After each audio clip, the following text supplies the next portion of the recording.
బాబు గారు, 7వ ర్యాంకులున్న రేవంత్ సారు.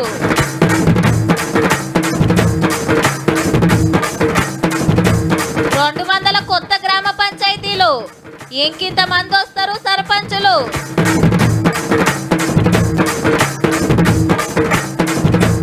మస్తుంది గ్లాస్ బ్రిడ్జ్, దేశంలో ఇదే ఫస్ట్. కులానికో పండుగ, మతానికో పండుగ, ప్రాంతానికో పండుగ, రాష్ట్రానికో పండుగ, దేశానికో పండుగ. ఒకళ్ళే ఒకళ్ళు చేసుకోరు, ఒకళ్ళ సంబరం ఇంకోళ్ళకి సంబరం అనిపించదు. ఎవ్వల లెక్క ఆళ్ళదే, ఎవ్వల ఎంజాయ్ ఆళ్ళదే. కానీ ఈ భూమి మీద ఉన్న 200 మీద దేశాలల్లా 100 కోట్ల మందికి పండుగ అంటే కొత్తేడాదే. దునియా మొత్తం దుంకులాడే పండుగ. మారేది క్యాలెండరే అయినా మనిషి జిందగీలా ఇదో సంబరమైంది. ఇంకా ఊరిచ్చుడేందబ్బా, సీదాగా సంబరాల కాడికి పోదాం పాన్రి.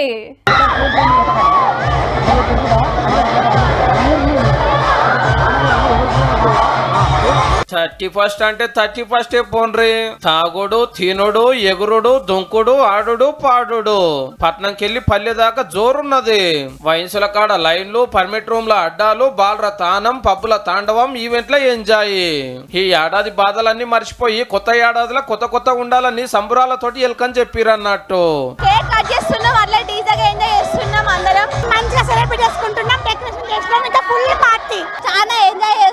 ఏ పట్కరాపో 2 కాటన్ల బీల్ రాని ఒకలు చెల్ చాలా, ఇంకో 2 కాటన్లది అని ఇంకోగాలు. ఫుల్ బాటల్లో కూడా కాటన్ల లెక్కనే పట్టుకపోతున్నారంటే చూడండి ఇక మనోళ్ళు ఎంత దూపగా ఉన్నారో. 12 గంటల దాకా వైన్సులకుల్లా, 1 గంట దాకా పాలరుకుల్లా, అద్దుమ రాత్రి దాకా పబ్బులు, సాలయ్యేదాకా ఈవెంట్లు.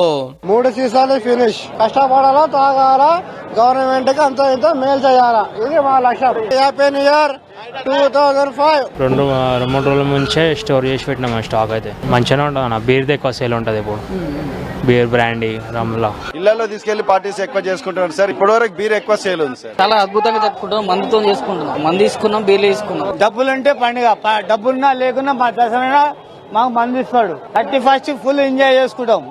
ఇవాళ కూడా ఇంట్లో వండుడేనా అంటే చికెన్ బిర్యానీలు, మటన్ కర్రీలు, చేపల ఫ్రైలు, మంచూరియాలు, తీరొక్క వంటలు, కమ్మటి రుచులు. హోటళ్లు, రెస్టారెంట్ల కంచెలి చిత్తం పార్సల్లు.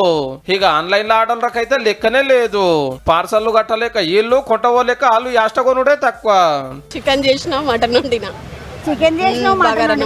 బాగారన్నం వండినా, కేక్ వస్తాము. ఇక ఏమైనా డ్రింక్స్ అవి ఇంట్లో ఆమె బిర్యానీ ఉంటుంది, తింటాం, మస్తు ఎంజాయ్ చేస్తాం. పెద్దలది తినుడు తాగుడైతే పూరలది కేకుల పండుగ. తీరి తయారు చేసి పెడితే ఎవరికి నచ్చింది వాళ్ళు కొంటపోయ్యండ్రు. 12 కొట్టుడే ఆల్చం, కేకులు కోసుడే కోసుడు, కీకలే కీకలు. ఇప్పుడు న్యూ ఇయర్ కి ఇంటికి తీసుకెళ్తున్నాను. ఇప్పుడు ఆఫీస్ కి ఒక 10 kgs ఆల్రెడీ ఆర్డర్ చేసాము. ఇక తాగిన వాళ్ళని ఫ్రీగా ఇంటికాడ దించడానికి 500 కార్లు, 200 బైకులు పెట్టింది తెలంగాణ 4 వీలర్స్ సంఘము. ఎవరైతే డ్రంక్ చేసిన తర్వాత డ్రైవ్ చేయకూడదు పరిస్థితి. ఎందుకంటే వాళ్ళు అన్ఎక్స్పెక్టెడ్ గా దొరికితే వాళ్ళకి కరెక్ట్ గా వాళ్ళ గమ్యాన్ని చేరించడానికి మా బాధ్యత. ఇక ఎటు చూడండి, రండ్రి అని తాగి బండి ఎక్కిన వాళ్ళని పట్టుకోవడానికి పోలీసులు ఎట్లా తయారుగా ఉన్నారో. అందరు ఎంజాయ్ చేస్తుంటే వీళ్ళు రోడ్ల మీద డ్యూటీలు చేయబట్టి దొరికిన వాళ్ళని నిడిచే ముచ్చటే లేదు. ఒక్కొక్కరు కిక్ మీటర్ కక్కేటట్టు తాగుతున్నారు. మళ్ళా ఇప్పుడు బుక్ అయ్యారంటే 10,000 దండుగా 6 నెలలు జైలు శిక్ష పడే ఛాన్స్ ఉన్నదుల్లో.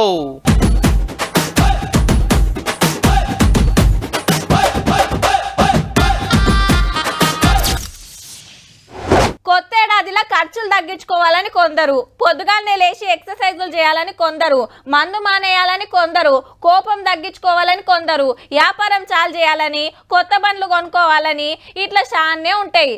మరి పబ్లిక్ కోసం కొత్తేడాదిలో సర్కార్ ఏం చేయబోతుంది, ఏం నిర్ణయాలు తీసుకోబోతుంది చూడాలి కదా. శనివారం మాపటిల్ క్యాబినెట్ మీటింగ్ లా చాలా ముఖ్యమైనవి డిసైడ్ కాబోతున్నాయి. ఫస్ట్ది రైతు భరోసా, ఎకరానికి 7,500. 7 ఎకరాల 10, 12 ఇన్కమ్ ట్యాక్స్ కట్టేటోళ్ళకి ఇయ్యాలనా వద్దా అనేది ఫైనల్ చేస్తుందట గవర్నమెంట్. అట్లనే కొత్త రేషన్ కార్డులు ఏళ్ళకెళ్ళి ఎదురు చూస్తున్నారు కాబట్టి కొన్ని సాంక్షన్ చేస్తారట పక్క. అట్లనే రైతు కూలీలకు ఏడాదికి 12,000 మొన్ననే ఇస్తామన్నారు గానీ వాయిదా పడ్డది. ఎప్పుడు ఇయ్యాలి, ఎంతమందికి అనేది ఖాయం చేయబోతున్నారు. అయితే ఇంకా ఇందిరమ్మ ఇండ్లు ఊళ్ళ సర్వే దగ్గర పడ్డది కాబట్టి ఈ పథకం చాలు కాబోతుంది. సర్పంచ్ ఎన్నికల బీసీ రిజర్వేషన్ల కోసం డిక్లరేషన్ కమిటీ రిపోర్టు మీద ఎస్సీ వర్గీకరణ, యాదగిరిగుట్ట డెవలప్మెంట్ బోర్డు ఇట్లా శాన్నే ఉన్నాయి. ముఖ్యమంత్రి సారు మంత్రులు కొని అన్ని వివరంగా మాట్లాడుకొని ఎట్లా ముంగట్టుకు పోయేది చెప్తారు. ఇవాళ పాత నల్గొండ జిల్లా ప్రాజెక్టుల మీద మంత్రుల మీటింగ్ నడిచింది. పెండింగ్ పనులు చెప్పున్నా ఓడిపిస్తారట. బీఆర్ఎస్ గవర్నమెంట్ లో అంతా ఆగమాగం చేసిరని గరమైండు వెంకటరెడ్డి సారు. కాళేశ్వరం మేడిగడ్డ అన్నారం కట్టినట్టే కట్టాం, కళ్ళ ముందల్లే కట్టాం, కళ్ళ ముందల్లే కూలిపోయింది. అది లేకుంటేనే ఈసారి 1,52,00,000 మెట్రిక్ టన్నుల ధాన్యం పండించే విధంగా ఊర్లలో ఈ పాటికే ఫుల్ జోష్ ఉండాలి. పెద్ద లీడర్లకెళ్ళి పైరోవులు, ఆడకట్టుకు మీటింగులు, వార్డులెన్ని, పబ్లిక్ ఎంతమంది, ఎవరికి ఏం కావాలి, ఏది ఎట్లా సప్లై చేయాలి, సిట్టింగులు ఏడబెట్టాలి, కొత్త గిఫ్టులు ఏం పంచాలి, ఖర్చుల లెక్కెంత, ఓటుకు అడుగుతున్నదెంత, ఇట్లా చాన్నే ముచ్చట్లుంటాయి. కానీ పల్లెలలో సప్పుడే లేదు. ఓట్ల టైం దగ్గర పడుతుంటే గా కుర్చీ దిక్కైతే చూస్తలేరుల్లా. ఎందుకో పాతోళ్ళని అడిగితే తెలుస్తుంది కానీ ఇక అస్సలు వార్తేందో చూడర్రి. తెలంగాణలో ఇంకో 200 కొత్త గ్రామ పంచాయతీలు చేయాలని డిసైడ్ చేసింది సర్కారు. ఆదిలాబాద్, ఆసిఫాబాద్, ములుగు జిల్లాల్లో ఎక్కువ రావచ్చునట. ఈ 3 సుత ఏజెన్సీ జిల్లాలు. చిన్న చిన్న గూడాలు, తండాలను కలిపి గ్రామ పంచాయతీ చేస్తారట. తండా జీపీ అయితే ఊరికి డాంబర్ రోడ్డు, గల్లీ గల్లీకి సీసీ రోడ్లు పడతాయి. చక్కటి డ్రైనేజీలు, గల్లీల కరెంటు స్తంభాలు, ఊర్లోనే పంచాయత్ ఆఫీసు, సర్కారు బాడీ, లైబ్రరీ, దవాఖానా ఇట్లా అన్ని సౌలతులు వస్తాయి. ఆల్రెడీ 12,769 పల్లెలు ఉన్నాయి. కొత్తవి కలుపుకుంటే 12,969 అవుతాయి. అయితే పాత సర్కార్లకు ఇట్లనే తండాలను ఊర్ల కింద మార్చిర్రు గాని కొత్త బంగ్లాలు కట్టుడు మారిస్తే ఇప్పటికీ కిరాయిలనే నడుస్తున్నాయి ఆఫీసులు. మొదలుగా తిప్పలు తప్పియాలి, పంచాయతీలకు కొత్త బంగ్లాలు కట్టాలి. ఇక జనవరిలోనే కులగణన లెక్క బయటకిడిచి రిజర్వేషన్ల ప్రకారం బీసీ సీట్లు తేల్చి ఫిబ్రవరిలో సర్పంచ్ ఓట్లకు పోయే పనులున్నది సర్కారు. ఈ లోపే కొత్త పంచాయతీలు ఫైనల్ చేయాలి, అన్నిటికి కలిపి ఒక్కపారే ఓట్లు పెట్టాలి. అంటే కొత్త ఏడాదిలో కొత్త జీపీలు, కొత్త సర్పంచులు రాబోతున్నారు అన్నట్టు.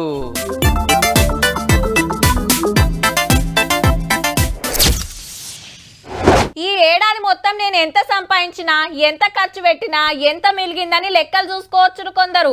జాబులు చేస్తోళ్ళైతే ఏడాది మొత్తం ఎంత జీతం వస్తుంది, వచ్చిన పైకంతో ఏం కొన్నా, ఏం దాచినా అనే ఆలోచన చేస్తారు కావచ్చు.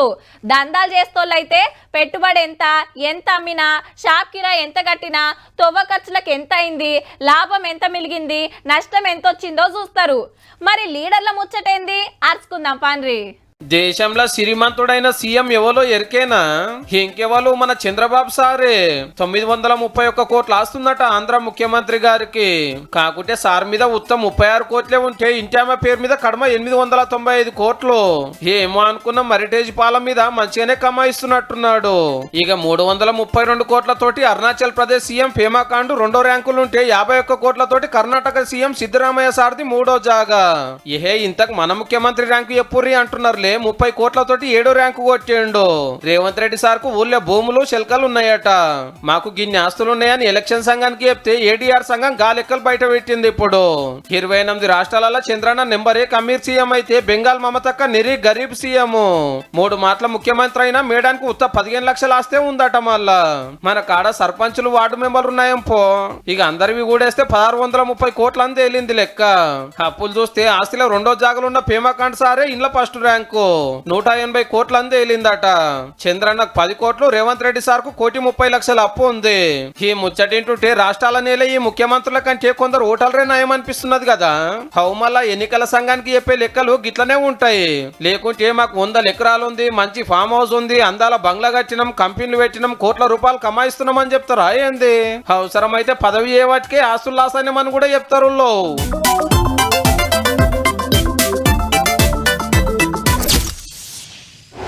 ఎవరన్నా పెద్ద ఆఫీసర్ చెకింగ్ వస్తుండ్రు అనుకో, చిన్న కథ ఉండదు. ఎప్పుడు లేనంత స్ట్రిక్ట్ గా డ్యూటీలు చేస్తుంటారు. పబ్లిక్ తోని కమ్మగా తీయగా మాట్లాడుతుంటారు. ఎవ్వలకి ఏ తక్లీఫ్ లేకుండా పనులు అరుచుకుంటారు. ఇక పెద్ద సార్ వచ్చిపోయిందంటే చాలు ఎప్పటి చిప్ప ఏనుగులు అన్నట్టే ఉంటది. మొన్ననే వచ్చిపోయే, మళ్ళా ఇప్పట్లో రాడు. ఎన్నడో సార్కు బుద్ధి పుట్టినప్పుడు వచ్చే వరకు ఆడింది ఆట, పాడింది పాట అనుకుంటారు. కానీ ఒక్కొక్క పారి గిట్ల సుతా అవుతుండొచ్చు. వాడికి ఎడిపోయినవరా వస్తే అడుచుకోవట్లేదు, ఏం అడుచుకోవట్లేదు. తరుణ్ రమ్మన్నా వచ్చిన అందుకనే. పోరలతో దోస్తు మాట్లాడినట్టే ముచ్చట పెట్టుకుంటా బువ్వ తింటున్నది ఎవరంటే భువనగిరి జిల్లా collector Hanumantharao sir. Rayagiri school కు పోయి పగటిల్లి బువ్వ తిన్నాడు. మంచిగొండిరని వంట చేసిన వాళ్ళకి సన్మానం సుత చేసిండు. మంచిగా చదివి ఎక్కువ మార్కులు తెచ్చుకున్న వాళ్ళకి సైకిల్ కొనిస్తా అన్నాడు. కానీ ఇదే బడికో వారం కింద వచ్చినప్పుడు ఎట్లుండేనంటే మీరు ఇట్లా ఇబ్బంది అవుతుంది పిల్లలకి. ఏం వండుతురమ్మా గిట్లా అంటే పోరల పరిస్థితి ఏం కావాలి అని మంచిగానే చూపిండు. వంటారంతా తిరిగి చూసిండు. మాల్ మసాలాలు ఏమేస్తున్నారో చెకింగ్ చేసి మారకుంటే మంచిగా ఉండదని వార్నింగ్ ఇచ్చుడే కాదు, హెచ్ఎం కు ఇంకో టీచర్ కు నోటీసులు ఇచ్చిండు. మరేమన్నా మారిందా లేదా అని ఇవాళ మళ్ళోపారి వచ్చి చూసిండు అన్నట్టు. ఏం మళ్ళొస్తాడా తీయని లాపర్వ చేయకుండా పోరలకు మంచిగా అండి పెడుతున్నోళ్లను సుగుసొస్తమే అయిపోయా వాళ్ళే అండుతారు తీయ అనుకోకుండా మళ్ళా పోయిన కలెక్టర్ సార్ ను తారీఫ్ చేయాల్సిందే.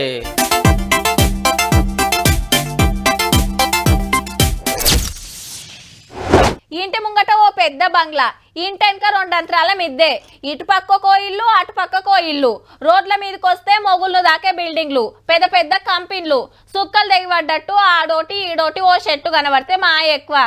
ఇంటి ముంగట పూల కుండీలు తప్ప చెట్లు పెంచే పరిస్థితే ఉండదు. ఏమున్నా అట్లా పార్కుల పొంట పోవాల్సిందే. పట్నంలోనే అనుకుంటే గీ ముచ్చట ఇంకా పరిశాన్ చేస్తుంది పో. తెలంగాణలో పచ్చదనం పల్సగైతున్నదట. 2 ఏళ్లలో 25,000 ఎకరాలలో అడవులు తగ్గినాయని దేశమంతటా అడవుల కతర్చుకునే సంఘపోలే సాటింపేసిండ్రు. 33 జిల్లాలకు 12 జిల్లాలలో చెట్లు తక్కువైనాయి అంటే ఆలోచన చేయవలసిన ముచ్చటే. అడవుల జిల్లా అని పేరు పోయిన ఆదిలాబాదు, నిర్మల్, ఆసిఫాబాదు, కొత్తగూడెం, మహబాద్, ములుగు, ఖమ్మం, భూపాలపల్లి జిల్లాలను అయితే ఎక్కువ మటుకు తగ్గినాయట. పచ్చని చెట్లు కనబడితే కళ్ళు మండుతున్నాయేమో కొందరికి. రాత్రికి రాత్రే కొట్టేసుడు, సాటుగా దుంగలు మోసి పైకంక మాయించుడు. పోడు వ్యవసాయం పేరు మీద చెట్లు నరుకుతుంటే అట్లా కొంత తగ్గబట్టే రియల్ ఎస్టేట్ వచ్చి పెద్ద పెద్ద కొండలు గుట్టలే మింగుతుండేరే. పర్మిషన్ తీసుకునేది 10 ఎకరాలకు, అమ్ముకునేది 100 ఎకరాలు. కంపెనీలో డెవలప్మెంట్ పేరు మీద కనబడకుండా మాయం చేస్తున్నారు. ప్రకృతికి కోపం వచ్చి అడవులకు అగ్గి అంటుకొని కొంత ఆగమవుతున్నాయి. 2 ఏళ్లలో 700లకు మీదనే అగ్ని ప్రమాదాలు జరిగి చెట్లు కాలిపోయినాయట. వరదలు, భూకంపాలతోటి కొంత నష్టం అయ్యింది. మొన్న ములుగులో చూడలేదా, ఒకటే పారి 500 ఎకరాలలో 80,000 చెట్లు పడిపోయినాయి.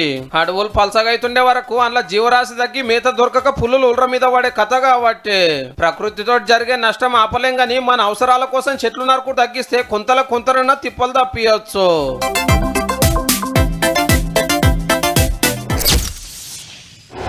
ఎన్నికలలో పోటీ చేయాలంటే ఎంత కథ ఉంటుందో అందరికి ఎరుకున్న ముచ్చట్నే. ఊరూరు తిరిగి ప్రచారం చేయాలి, వెనకాల కార్యకర్తలను తిప్పుకోవాలి, వాళ్ళ తిండి తిప్పలు అరుచుకోవాలి, బండ్లలో పెట్రోలు డీజిల్ కొట్టియాలి, వాళ్ళు ఉండటానికి సవలతి చేయాలి. ఇక పబ్లిక్ మందు బీరు బిర్యానీ వంచాలంటే తడిసి మోపెడైతుంది ఖర్చు. గదుకే ఓట్లు వస్తున్నాయి అంటే ఓ ఎకరం అమ్ముడో లేదంటే ఏంటన్నా వడ్డీకి తెచ్చుడో చేస్తుంటారు లీడర్లు. ఎంతైనా ఖర్చు పెడతానికి తయారైతుంటారు. గీ సారు మాత్రం అలాగున్నాడుల్లా. చీపురు పాటోల రాజకీయమే అలాగుంటదుల్లో. సారెవలో ఎరికే కదా, అప్పట్లో లిక్కర్ కేసులో 15 నెలలు జైలు నుండి మొన్న నడువనే బయటకు వచ్చిన ఢిల్లీ పాత చిన్న సీఎం మనీష్ సిసోడియా సారు ఓట్ల పోతానికి పైసలు లేవు, మీరే ఆసరగారు అని పబ్లిక్ ను కోరుతున్నాడు. మునుపు మీ పైసలతోనే గెలిచి అసెంబ్లీలో పాదం మోపినా, స్కూళ్లు బాగు చేసినాం, మంచి ఎలువడి ఇచ్చినాం, ఇప్పుడు సుత మీ హిమ్మతి కావాలి అంటున్నాడు. 1000, 5000, 10,000, 20,000, 50,000 మీకెంత దోస్తా అంత ఎయ్యూరి నాకు ఆసరగారు అని క్రౌడ్ ఫండింగ్ కమ్మ తెరిస్తే 100 రూపాయల కాంచెల్లి 10,000 దాకా పంపిస్తున్నారు.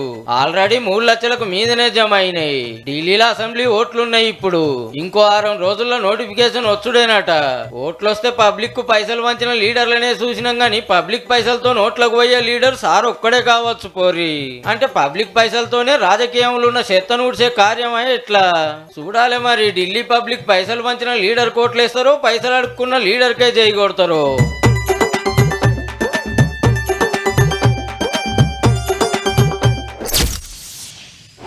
శనారం ఆయితారం పూట దుర్గం చెరువు తీగల బ్రిడ్జి మీదకి పబ్లిక్ బగ్గొస్తారబ్బా. చుట్టూ చెరువు అందాలు, రంగురంగుల లైట్లతోని బ్రిడ్జి. ఈడికెళ్ళి ఆడదాకా నడుచుకుంటా తీరు ఫోటోలు సెల్ఫీలు దిగుతారు. అటు కిందికి దిగితే చెరువులో మంచిగా బోటు షికారీ చేయొచ్చు, తీరొక్క తిండి రుచి చూడొచ్చు. లక్నవరం పోతే ఆడసుత పెద్ద తీగల వంతెన ఉంటది. చెరువు మీద అడుగులేస్తున్నట్టే అనిపిస్తది. ఇది అంతకు మించి మంచిగా చూడండి. సీఎం స్టాలిన్ సార్ నడుస్తున్నది గాజు వంతెన మీద. కిందికి చూస్తే క్లియర్గా నీళ్లు కనబడుతున్నాయి. తమిళనాడు రాష్ట్రం కన్యాకుమారిలో వివేకానంద మండపంకెళ్లి తిరువల్లూరు ఇగ్రాల నడుమ 77 మీటర్ల పొడవు 10 మీటర్ల ఎడల్పు తోటి 37 కోట్లు ఖర్చు పెట్టి గాజు వంతెన కట్టించింది సర్కార్. దేశంలో సముద్రం మీద కట్టిన ఫస్ట్ గ్లాస్ బ్రిడ్జి ఇదే. మున్పు ఇటుకెళ్ళి పోవాలంటే పడవల మీదనే. ఇప్పుడు గీ వంతెన మీద నడుచుకుంటా పోవచ్చు మంచిగా. చుట్టూ సముద్రం మీదంగా గాజు వంతెన, నీళ్ల మీద నడుస్తున్నట్టే అనిపిస్తుండొచ్చు. కన్యాకుమారిలో ఇదో పెద్ద టూరిస్ట్ జాగా, పబ్లిక్ బగ్గా పోయేస్తుంటారు.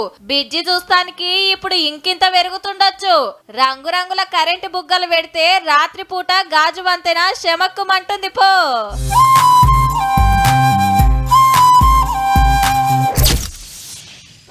దునియా దేశాలలో బగ్గ బంగారం ఎక్కడుందంటే ఇండియాలో మహిళల దగ్గరనే. 25,000 టన్నులుందట. 25,000 కిలోలు కాదు, టన్నులే. America, Germany, Italy, France, Russia దేశాలు సుతం మన తర్వాతనే. 100కి 40 పాళ్ళు దక్షిణ భారత మక్కలే బేరం చేసిరట. భారతీయ మహిళలు బంగారం అని గోల్డ్ లెక్కలు అడుచుకునే సంగపోలే బయట పెట్టిండ్రు. అగో అంతా మీరేనా, మాకేం తక్కువ అని బంగారు బాబులు సుతా పోటీ ఇస్తున్నారు. వరెవ్వా, బంగారం తోటి తాళ్ళు పేనినట్టే ఉన్నది. మొత్తం పెద్ద పెద్ద షైన్లే, ఒక్కోటి కిలో ఉండొచ్చు. ఓ షైన్ కు పెద్ద లాకెట్, దాని మీద సింహం బొమ్మ, చేతులకు బంగారు కడాలు, ఏళ్లకు సరిపోరు ఉంగరాలు. ఎవలి బంగారు బాబు అంటారా? మన హైదరాబాదేనట. హోష్ ఫౌండేషన్ చైర్మన్ కొండా విజయ్ కుమార్ సారు. బంగారం అంటే మస్తు కాయిషట. పెయి నిండా గోల్డ్ చైన్లు వేసుకొని పొద్దుగల 7 కొండల ఎంకన్న దర్శనం చేసుకుంటే భక్తుల చూపంతా బంగారం మీదనే. 5 కిలోలు 4 కిలోల మాల్ మోస్తుంటే ఎగవడెగవడి సెల్ఫీలు దిగుతున్నారు. అదేందో గాని ఈ నడుమ ఒకళ్ళేనుకోకళ్ళు బంగారు బాబులంతా కొండకు లైన్లు కడుతున్నారు పో.